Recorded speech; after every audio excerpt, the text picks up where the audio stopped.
Good morning, good afternoon, ladies and gentlemen. Thank you for joining us today. Today our subject is a single fixture that represents many applications. How we have kind of evolved away from traditional lighting aesthetics and fixtures, mainly due to incentive programs by utilities and utility certification types. So without further ado, the areas that we'll cover today: the difference between each fixture type and a little bit about why the utilities have done what they've done, the zonal requirements for each fixture category, and basically how to choose the right fixture for your utility rebate. Now, this is a national audience, and I see we have good numbers here today. Thank you all again for attending. We have people from pretty much across the country. So my point here is that when we say utilities, for the purposes of today's webinar, we will be referring to those utilities that are using Design Light's consortium, known as DLC, certifications. As we all probably know, Energy Star does not have yet a published LED outdoor lighting specification, yet utilities are rebating these products, and many, if not most, are using the Design Light's consortium specification. And FYI, MaxLite products, where there is a DLC category, generally have that certification. So let's move on. This is a typical 1x1 garage lighter fixture. This is one of MaxLite's first outdoor LED products, and to date it's been a great seller. It's a very popular fixture. Where you see here the yellow versus the bright yellow, this is the actual lumen zonal outputs for MaxLite's garage fixture, regardless of the wattage. And as you can see, about 90% of the light is covering the majority of the area, and about 10% of the light is going sideways, more or less to eliminate the cave effect.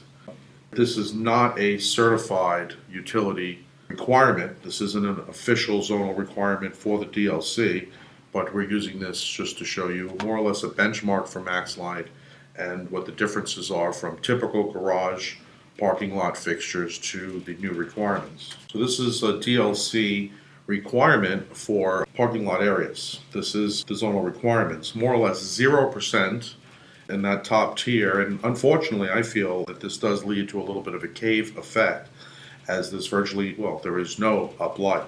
And then we're looking at about 30%, the 20 plus the 10%, in a pretty high glare area. So I have to say that this isn't an optimal product, but it is the product that's being rebated today, and about 70% of the light coming downward directly.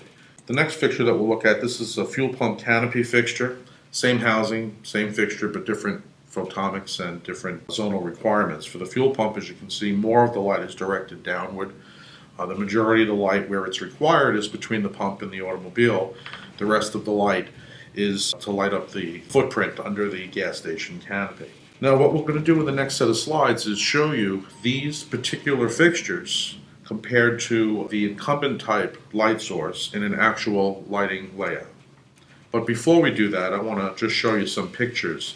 This just came in. This is a retrofit that actually happened just last week. I won't say the name of the application. Marketing will probably seek permission for that. But I did want you to take a look at the before and after. This was 175 watt metal halide, replaced that with 40 watt LED garage fixtures. And the numbers speak for themselves. And believe it or not, the foot candle readings here were slightly less on the garage light 40 watt LED side. And that just goes to show you what scotopic lumens does, as this is 5,000 Kelvin and a high CRI of about 82, 84 CRI compared to that metal halide. So it's just, really speaks for itself. And these types of jobs are happening across the country.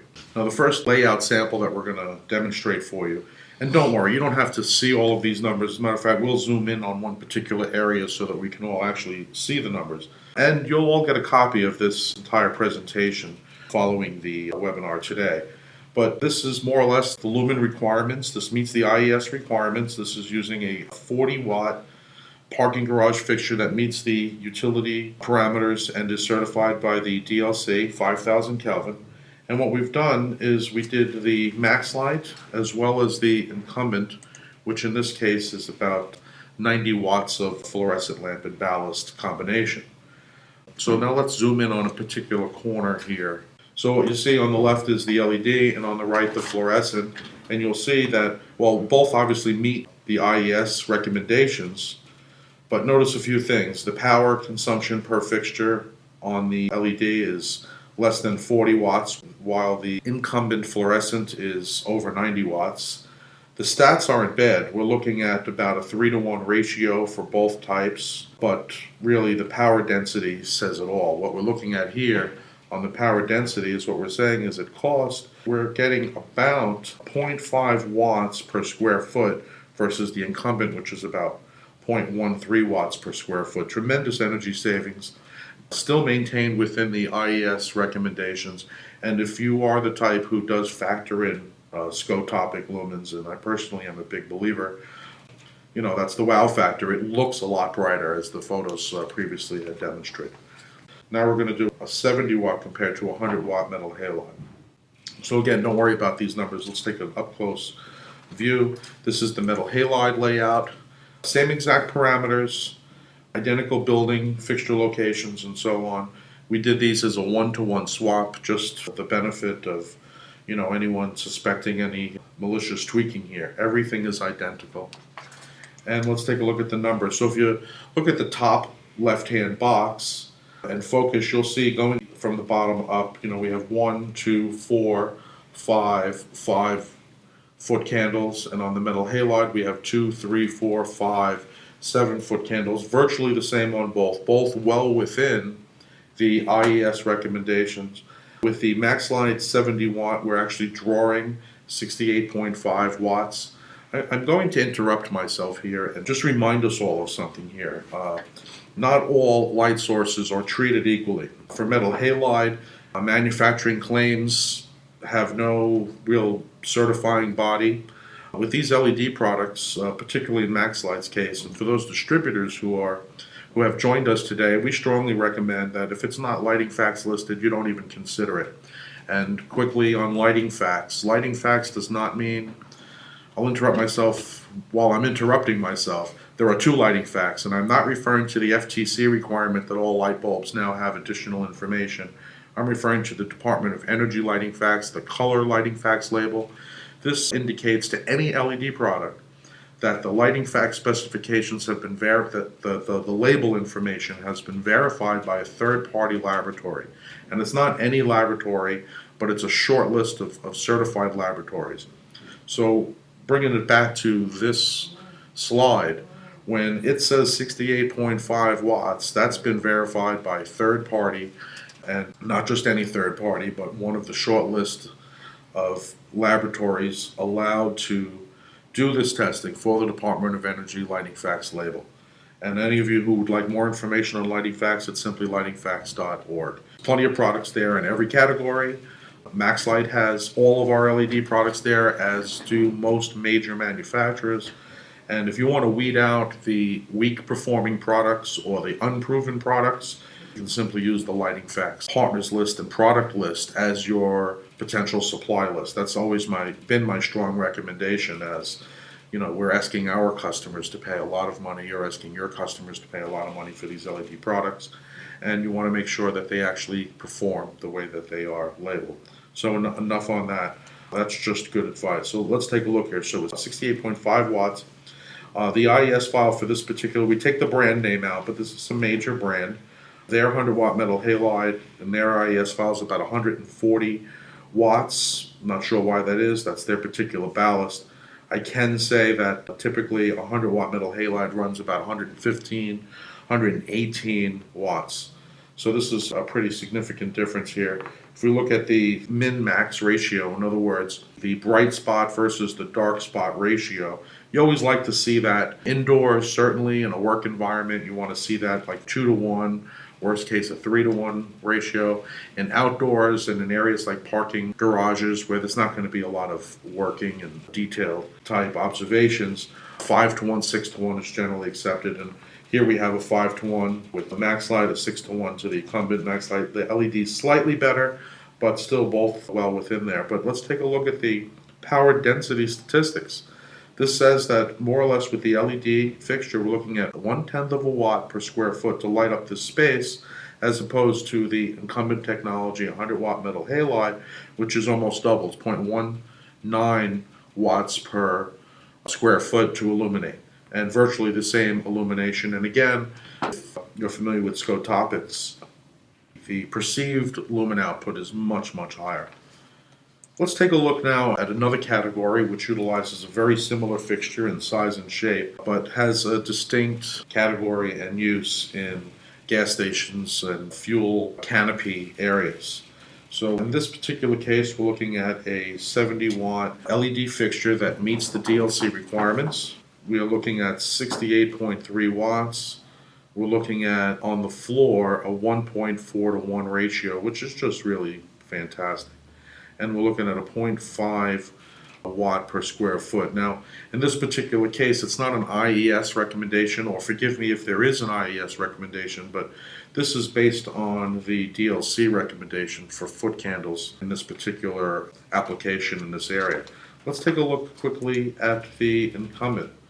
The incumbent here, we're looking at a ratio of about 1.4, very, very good, and a lumen density of 1.74 watts per square foot, very, very high. And here's the side-by-side.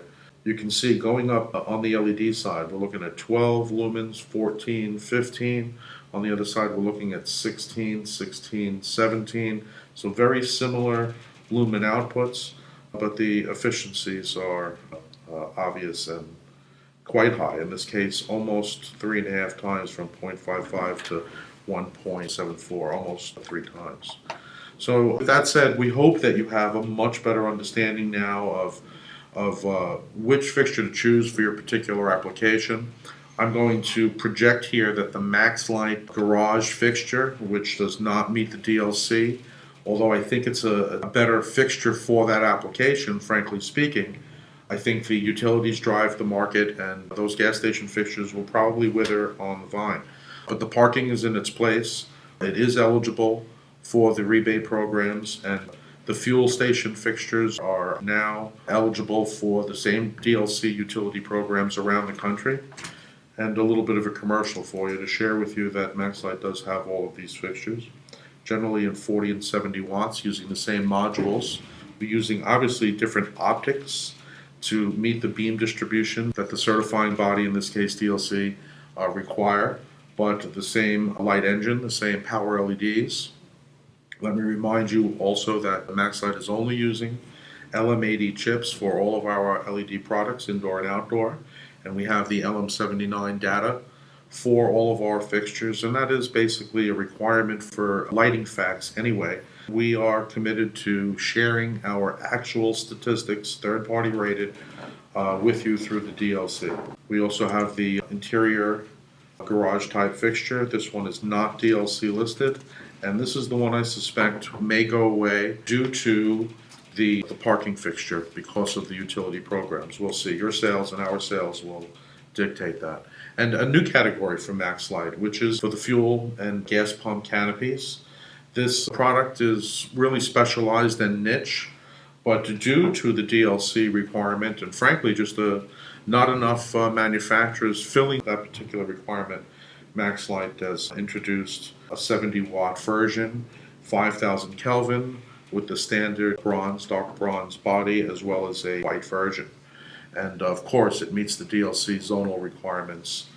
I hope this was a help to you all. I mentioned Scotopic lumens several times today, so I'm going to ask Blake to, along with sending you a copy of this presentation today, to also send you a link to our Scotopics webinar. I think that you'll find that is very educational, and it really does explain those aha moments when you know that this is twice the power of that, but boy, that looks a lot brighter than this does. And it's generally, or usually, Scotopics that's the answer to that puzzling situation. Additionally, for all of the other webinars, visit our social network contacts through YouTube, the MaxLite Newsroom, Facebook, and Twitter. Again, thank you very, very much for your time. We try to contribute to your knowledge in the industry and help your business, and we hope today was no exception. We will leave the session open for another 10 minutes or so to allow you to ask any questions. Any questions that you have will be forwarded to the entire audience along with the presentation given today shortly after the webinar, within the next 24 hours or so. Thanks again.